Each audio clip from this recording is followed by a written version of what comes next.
Hello, I'm presenting my family assessment of the Escalara family. Everything I received, all the information I received and will be presenting was from my interview with the mother, Nikki.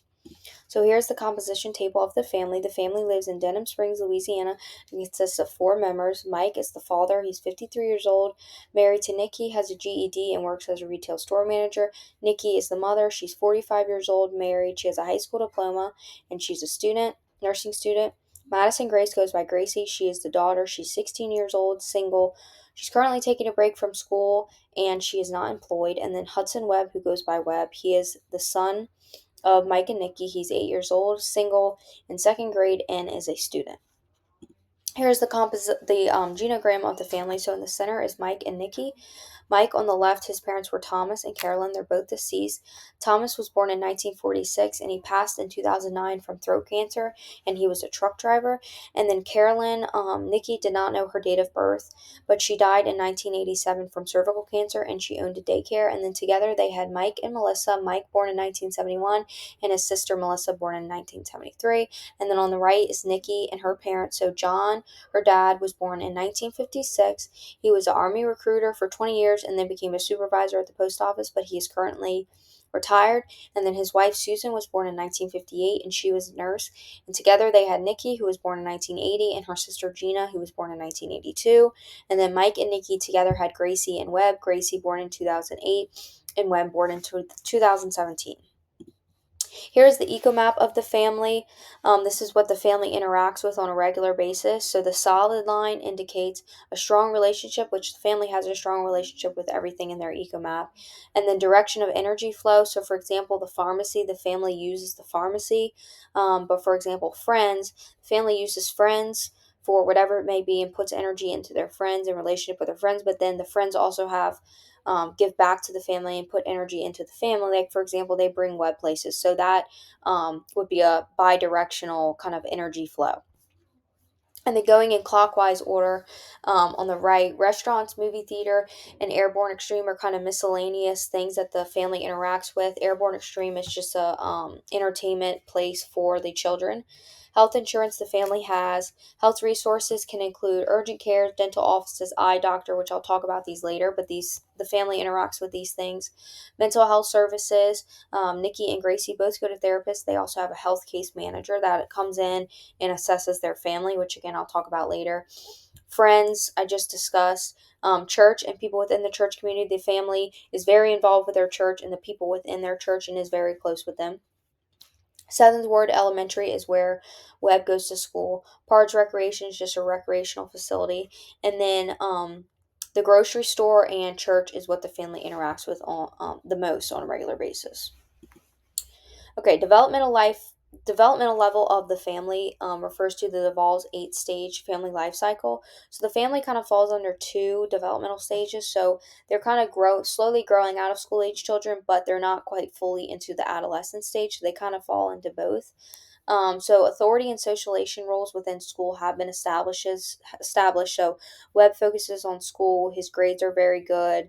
He takes school very seriously, whereas Gracie, she's kind of, as I said, she's taking a break just from school due to her mental conditions, but the family is supporting Gracie in her outside interests and needs.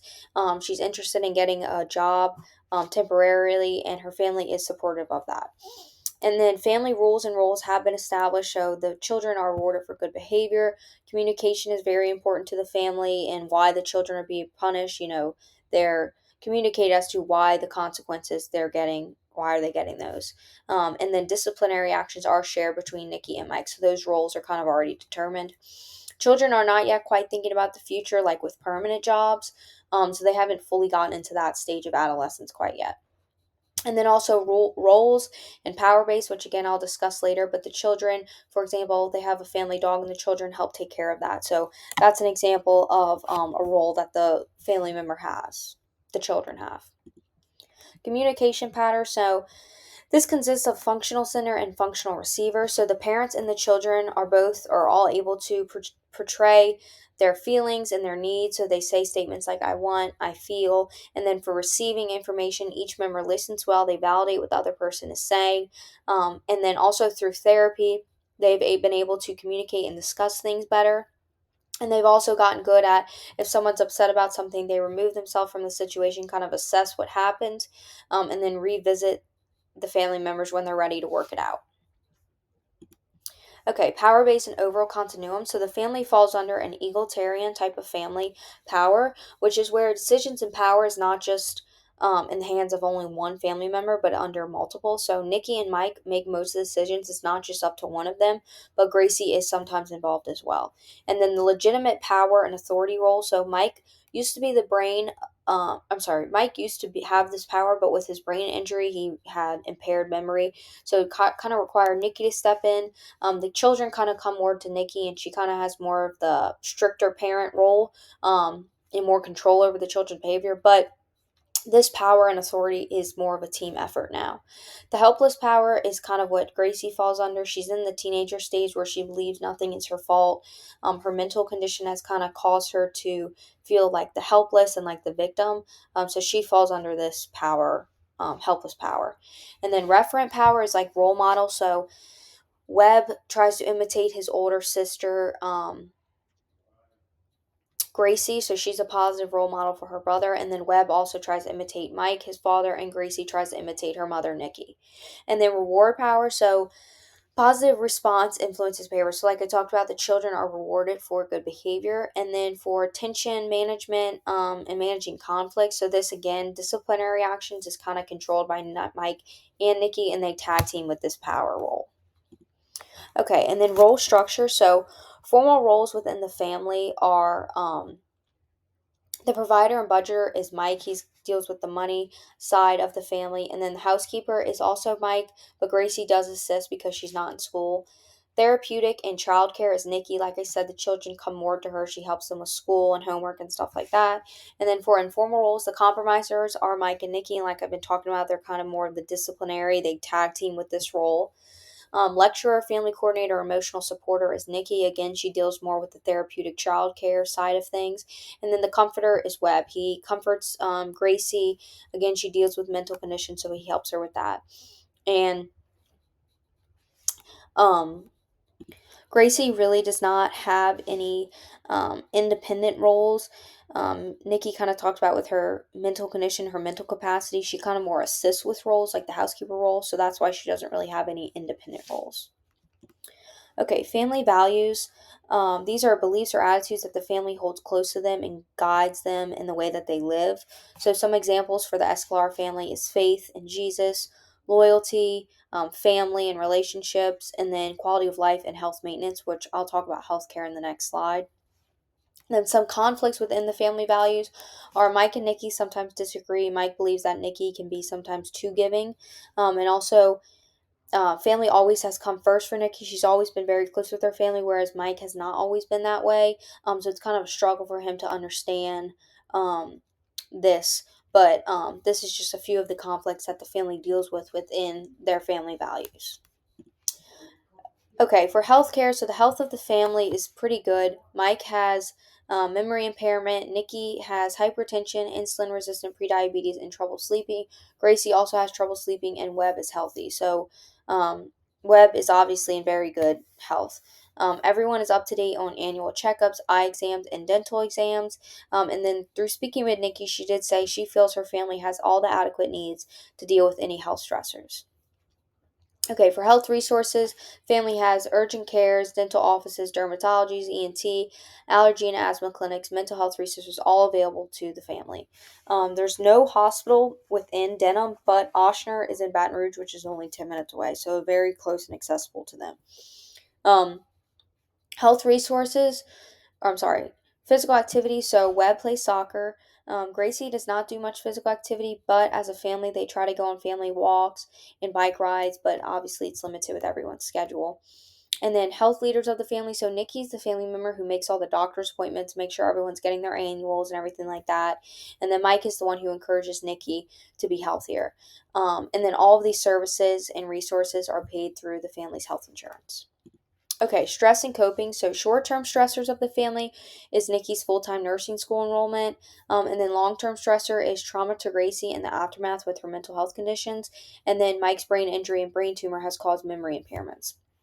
Strengths that the family uses to counterbalance these stressors are faith. They have the stubbornness that everything's going to work out. Support system of their family is strong in their relationships. And then friends, like I talked about, bringing Webb to and from school, whatever it may be. And then internal coping mechanisms. So Nikki and Mike support each other. They pick up each other's slack. They kind of tag team.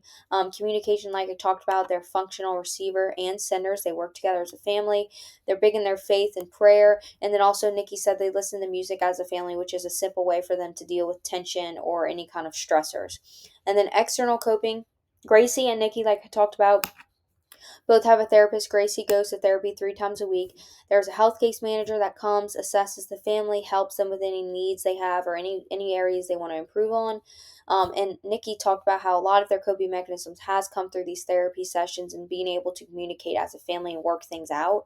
And they also go to church as a family, which helps strengthen their religion and their values and beliefs.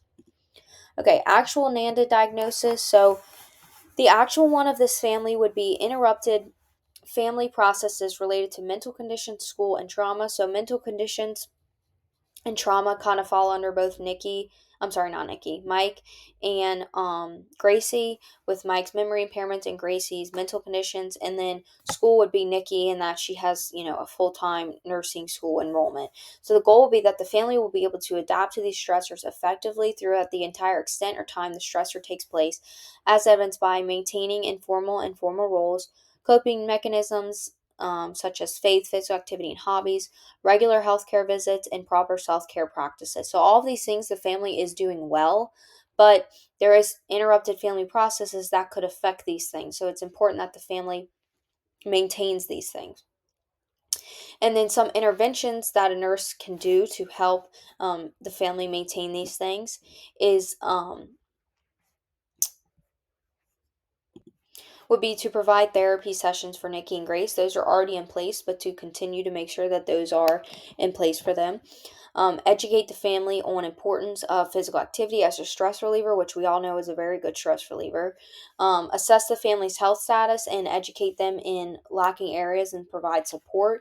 So, for example, Nikki has hypertension and insulin resistant prediabetes. So, as a nurse, a good intervention would be to go in, determine what lifestyle changes need to be made.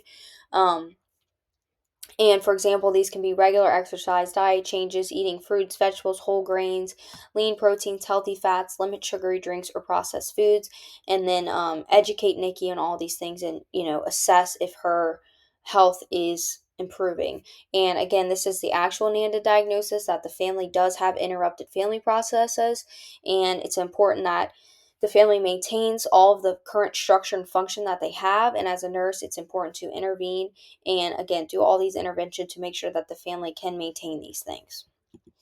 Okay, and then risk for NANDA diagnosis. So risk for impaired parenting related to external commitments and memory impairment. So external commitments are, again, Nikki's nursing school, and then memory impairments are Mike. So the goal would be that the family will maintain current structure and function throughout family developmental stage, as evidenced by functional communication patterns, role structures, family values, proper health/self-care practices, and then internal and external coping strategies. So again, the family is currently at an adequate structure and function, as evidenced by these things, but they have a risk for these things kind of altering because of the impaired risk for impaired parenting due to what I stated. So some interventions would be to provide support to the family member. So maybe this may be additional mental health support, educate family on dealing with memory impairment. So for Mike, patience, compassion, regular communication, determining needs, emotional support, and then assess and evaluate the family's therapy sessions with the health case manager and kind of determine any additional help that the family may need. So this may be for Gracie, some giving her activities to do and to be independent and allowing the family a break.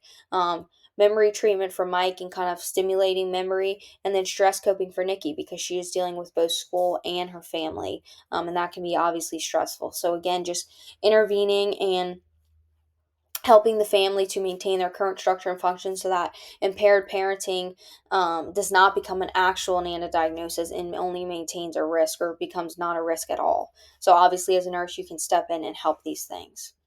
And then these are my references. And again, everything I discussed in this presentation was from my personal interview with Nikki Escalara. Thank you.